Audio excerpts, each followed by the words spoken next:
لکڑہارا اور گلہری۔ ایک دفعہ کا ذکر ہے کہ ایک درخت پر ایک گلہری اپنے بچوں کے ساتھ خوش و خرم زندگی گزار رہی تھی۔ ایک دن اچانک ایک لکڑہارا اپنا تیز کلہاڑا لے کر ادھر نکل آیا اور اس نے بہت تیزی کے ساتھ وہ درخت کاٹ دیا۔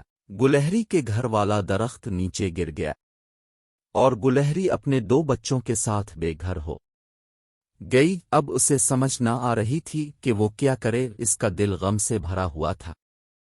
دوسری طرف لکڑہارا بہت خوش تھا کہ اس نے اتنی جلدی درخت گرا دیا۔ وہ خوشی کے گیت گا رہا تھا کہ میں اگر شام تک کام کروں تو بہت سے درخت گرا لوں گا، اس طرح بہت نفع بھی ہوگا۔ اس نے ایک اور درخت پر کلہاڑا چلانا شروع کیا ہی تھا کہ ایک گلہری بھاگی ہوئی آئی اور اس درخت پر موجود گلہری کے گھر کے باہر کھڑی ہو کر اندر والی گلہری پر چیخنے لگی کہ کیا تم بہری ہو؟ تمہیں سنائی نہیں دے رہا؟ تمہارا درخت کاٹا جا رہا ہے۔ وہ گلہری بھاگ کر گھر سے باہر نکلی اور یہ دیکھ کر رو پڑی کہ اب میرے گھر کا کیا بنے گا؟ یا اللہ رحم کر، میرے بچے بے گھر ہو جائیں گے۔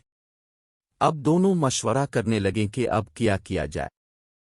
اتنے میں گلہریوں کے علاقے کا چوکیدار آیا اور اس نے لکڑہارے پر چیخنا شروع کر دیا کہ تم یہ سب کیا کر رہے ہو؟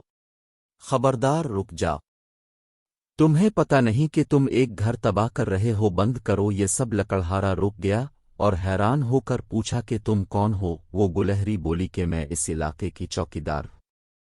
تمہیں شرم آنی چاہیے کہ یہ تم کیا کر رہے ہو؟ اتنے میں ایک گلہری بھی اپنے چھوٹے سے بچوں کو لے کر لکڑہارے کے قدموں میں آ بیٹھی اور رو رو کر کہنے لگی کہ خدا کے لیے ہم پر رحم کرو ورنہ ہم بے گھر ہو جائیں گے۔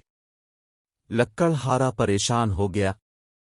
اس نے پوچھا کہ مجھے بتاؤ میں کیا کر سکتا ہوں جس سے آپ لوگوں کے گھر بچ جائیں، کیونکہ یہ تو میرا کام ہے اور یہی میری روزی کا ذریعہ بھی۔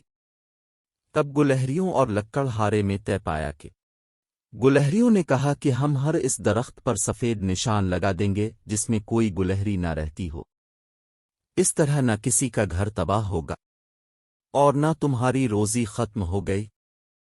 لکڑہارا خوش ہو گیا۔ اس نے کہا یہ بہت اچھی تجویز ہے، کیونکہ لکڑہارا خود بھی بہت رحمدل تھا۔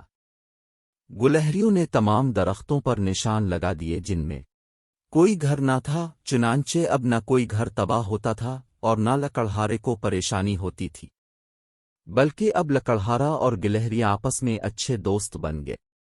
وہ ہر طرح سے ایک دوسرے کی مدد کرنے لگے اور سب مل جل کر ہنسی خوشی رہنے لگے۔